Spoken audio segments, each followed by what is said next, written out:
नमस्कार मित्रांनो, मी संजू बाबा यूट्यूब चॅनल आपलं सर्वांचं मनपूर्वक स्वागत.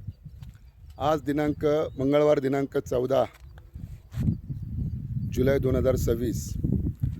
आज मी बारामती या ठिकाणी आलेलो आहे आणि जिथे अजितदादा पवारांचं विमान कोसळलं त्या स्पॉटवरती आलेलो आहे.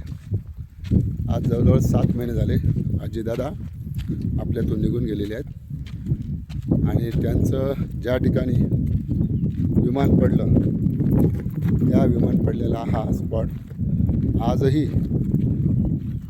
त्या विमानाने ते जळलेली झाडं, इथलं गवत आजही तसंच्या तसंच आहे. हा स्पॉटवरती अजितदादांचं विमान पडलं होतं.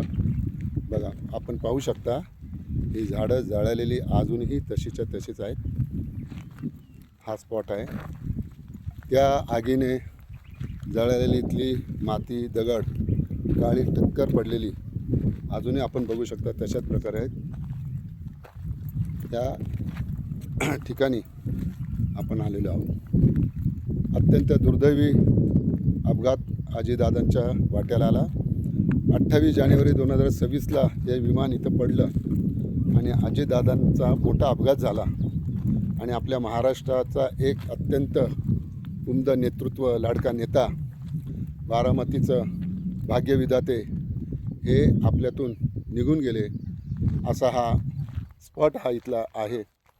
आजही 7 महिन्यानंतरसुद्धा इथली दगड, माती, इथली जमीन, इथली भूमी अजितदादांच्या अपघाताची साक्ष देत आहेत. ही जळालेली झाडं ही अजितदादांच्या अपघाताची साक्ष देत आहेत. आपण पाहू शकता हे विमानतळाची धावपट्टी आहे. ही धावपट्टी इथून सुरू होते आणि सुरू होतानाच अजितदादांचं विमान या ठिकाणी कोसळलं आणि अपघाती मृत्यू झाला. फार दुर्दैवी घटना घडली आपल्या महाराष्ट्रावरती. अत्यंत आपला एक चांगला महाराष्ट्राचा उमद नेता, लाडका नेता आपल्यातून हरपला. अशा प्रकारची घटना घडलेली आहे. या ठिकाणी अजितदादांचं एक स्मारकरूपी इथे उभं करून इथं त्यांचा तस्वीर इथं ठेवलेली आहे आणि या ठिकाणी साक्ष देत आहे की अजितदादांचं या ठिकाणी अपघाती निधन झालेलं आहे आणि आपल्यातून अजितदादा आपल्यातून गेले. ही धावपट्टी आपण बघू शकता. ही धावपट्टी फार पुढेपर्यंत आहे. इथं काही जवळची लोकवस्ती आहे. इथं काही लोक त्यावेळेला धावून आले होते. आता दुपारची वेळ आहे. आपल्याला कोणाची भेट होऊ शकत नाही, तर आपण त्यांची प्रतिक्रिया घेऊ शकलो असतो. अशा प्रकारचं ह्यातलं वातावरण आहे आणि फार वाईट अवस्था त्यावेळेला कदाचित असेल, आपण समजू शकतो सर. धन्यवाद. चला, पुन्हा आपण भेटू दुसऱ्या व्हिडिओमध्ये.